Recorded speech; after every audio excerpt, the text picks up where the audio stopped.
ክቡራትና ክቡራን፣ የታሪክ መጋረጃ ሲገለጥ፣ የዘመናት ምስጢር ሲፈታ፣ የኢትዮጵያዊነት ትርጉም በባህር ሞገድ ላይ ተጽፎ ይገኛል።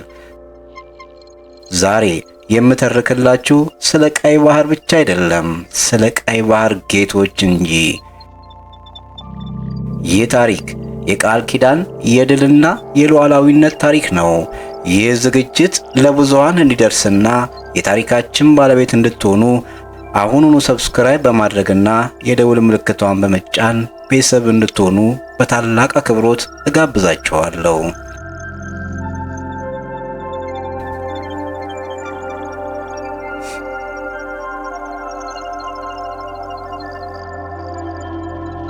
ታቦተ ጽዮን ስትመጣ ባህር ሞገዱ ጠረገላት።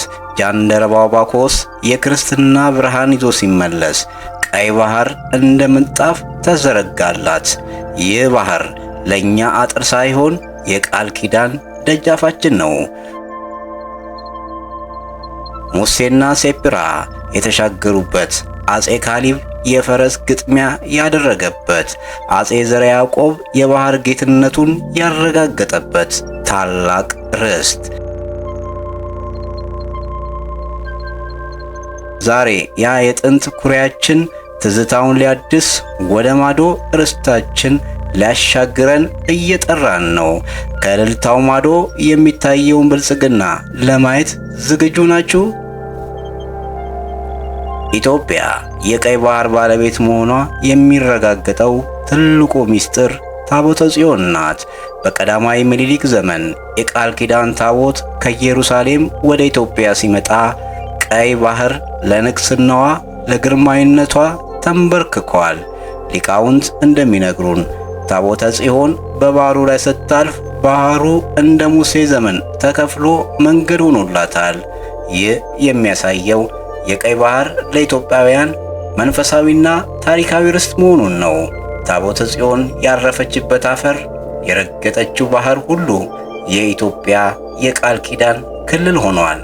ባህሩ ለታቦታ የታዘዘው ኢትዮጵያ የባህሩ መንፈሳዊ ባለቤት ስለሆነች ነው።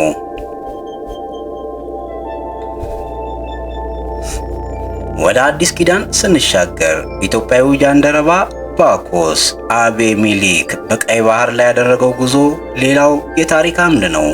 ባኮስ ወደ ኢየሩሳሌም ለስግደት ሲሄድና የክርስትናን ብርሃን ይዞ ሲመለስ ቀይ ባህር ዋነኛው መተላለፊያው መንገዱ ነበር።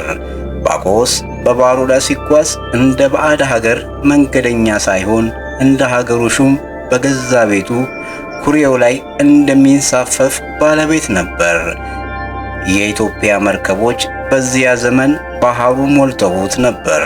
ባኮስ ይዞት የመጣው ወንጌል በቀይ ባህር ዳርቻው ላይ ሰርጾ የኢትዮጵያን ግዛት እስከ ማዶ ጠረፍ ድረስ አጽንቶታል። ታሪካችን ወደ ኋላ መለስ ብሎ በኦሪት ዘመን ሲያርፍ የሙሴ ሚስት ሲፓራን እናገኛለን። ይህቺ ኢትዮጵያዊት ልዕልት የታላቁ ካህን የዮቶር ልጅ ናት። ሙሴ ቀይ ባህርን በበትሩ ሲመታ ባህሩ ሲከፈል ሴፓራ ከጎኑ ነበረች።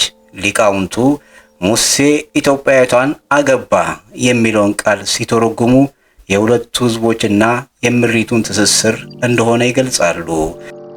ሙሴ ባህሩን ሲሻገር የሄደው ሚስቱ ሀገር ርስት ነበር። ሴፓራ ለሙሴ የጥበብ ምንጭ ብቻ ሳትሆን ወደ ኢትዮጵያ ርስት የምታስገባው ቁልፍም ነበረች።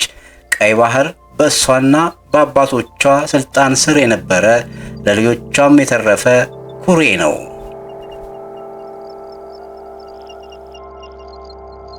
በስድስተኛው ክፍለ ዘመን ኢትዮጵያ የቀይ ባህር መንግስት መሆኗን ለዓለም ያሳየችበት ዘመን ነበር።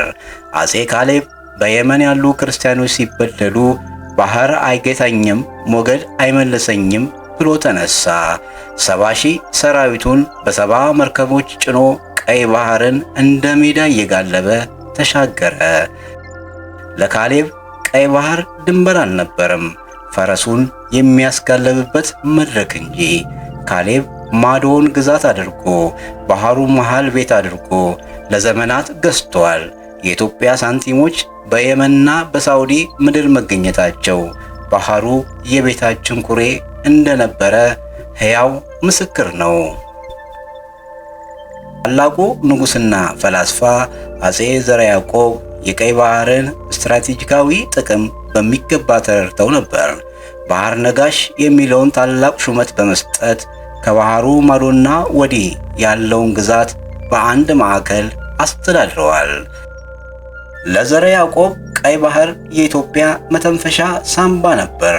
የንግድ መርከቦቻቸው እስከ ህንድና ቻይና ድረስ ይጓዙ የነበረው በዚሁ ባህር በኩል ነው። አባቶቻችን በባህሩ ላይ ሲንጎራደዱ ዓለም በአክብሮት ይመለከታቸው ነበር።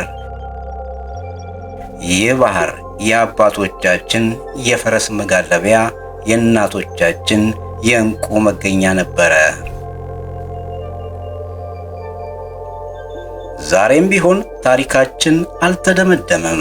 ወደ ቀይ ባህር ርስታችን በሐሳብ በኢኮኖሚና በታሪክ ስንመለስ ምድሪቱ በታላቅ እልልታ ትናወጣለች።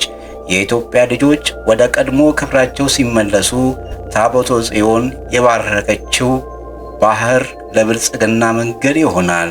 የባኮስ የብርሃን ጉዞ ዛሬ በቴክኖሎጂና በንግድ ይታደሳል። የካሌብና የዘርዓ ያዕቆብ ወኔ በትውልዱ ልብ ውስጥ ይነሳል። ወደ ርስታችን መመለስ ማለት ለዓለም ሰላምና ብልጽግና ማምጣት ማለት ነው። ኢትዮጵያ ዳግም በባህርና በየብስ ስትገኝ ድህነት ተረት ይሆናል። ኢትዮጵያዊነትም ዝና ከጫፍ እስከ ጫፍ ያስተጋባል። ክቡራን ተመልካቾቻችን ታሪክን መዘከር ማንነትን ማወቅ ነው። የአባቶቻችን ቀይ ባህርን እንደ ኩሬ ተጠቅመውበት ማዶን እንደ ርስታቸው አልምተውታል። ዛሬም ያ ታሪክ የኛ ነው። ተስፋ አትቁረጡ። ኢትዮጵያ የታሪኳ ባለቤት የምትሆንበት ቀን ሩቅ አይደለም። ይህ መንፈሳዊና ታሪካዊ ትረካ ለሌሎችም እንዲደርስና ንቃተ ህሊና እንዲፈጥር ሼር አድርጉት። እንዲሁም በየጊዜው የምናቀርባቸውን የሊቃውንት ትምህርቶችና የዶክመንተሪ ዝግጅቶች ለመከታተል ሰብስክራይብ ማድረጋችሁን አትርሱ። ኢትዮጵያ በክብር ለዘላለም ትኑር። አምላከ ቅዱሳን ሀገራችንን፣ ሕዝባችንን ይጠብቅ። ሰላም ቆዩልኝ።